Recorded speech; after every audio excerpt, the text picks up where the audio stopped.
Hi friends, welcome to the killer channel. Friends, ఎవరైనా మా ఛానల్ని సబ్స్క్రైబ్ చేసుకోకపోతే సబ్స్క్రైబ్ చేసుకోండి. ఎవరైనా మీ డాగ్స్ అమ్మాలనుకుంటే మా ఛానల్ వాట్సాప్ నెంబర్కి మెసేజ్ పెట్టండి.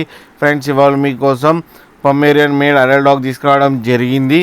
ఇది హైదరాబాద్ దగ్గర గట్కేశ్వర్లో అవైలబిలిటీలో ఉంది. అండ్ దీని ఓనర్ ఏం చెప్పారంటే ఇది 9 months మేడ్ అడల్ట్ డాగ్ అని చెప్పడం జరిగింది. అండ్ మేల్ అడల్ట్ డాగ్కి ఏమో 7,000 రూపీస్ డిమాండ్ చేస్తున్నారు. అండ్ రేట్లో స్లైట్గా నెగోషియబుల్ ఉందని చెప్పడం జరిగింది. అండ్ ట్రాన్స్పోర్టేషన్ ఫెసిలిటీ అయితే ఒక 10 kilometers దాకా అయితే ప్రొవైడ్ చేయగలమన్నా అని చెప్పడం జరిగింది. ఫ్రెండ్స్, మీరు చూడొచ్చు డాగ్ ఎంత యాక్టివ్గా, ఎంత హెల్తీగా, ఎంత క్యూట్గా ఉందో. అండ్ ఫర్ కోట్ కూడా చాలా బాగుంది. ఫ్రెండ్స్ మీకు ఎవరికైనా నచ్చితే టైటిల్లో కాంటాక్ట్ నెంబర్ ఇస్తాను, కాంటాక్ట్ అవ్వండి, మాట్లాడండి, తీసుకోండి ఫ్రెండ్స్. అలాగే ఒకసారి డీల్ సెట్ అయిన తర్వాత అన్ని డీటెయిల్స్ చెక్ చేసి మనీ వేయాలని కోరుకుంటున్నాం ఫ్రెండ్స్. అలాగే మా ఛానల్ని సబ్స్క్రైబ్ చేయడం మాత్రం మర్చిపోకండి ఫ్రెండ్స్.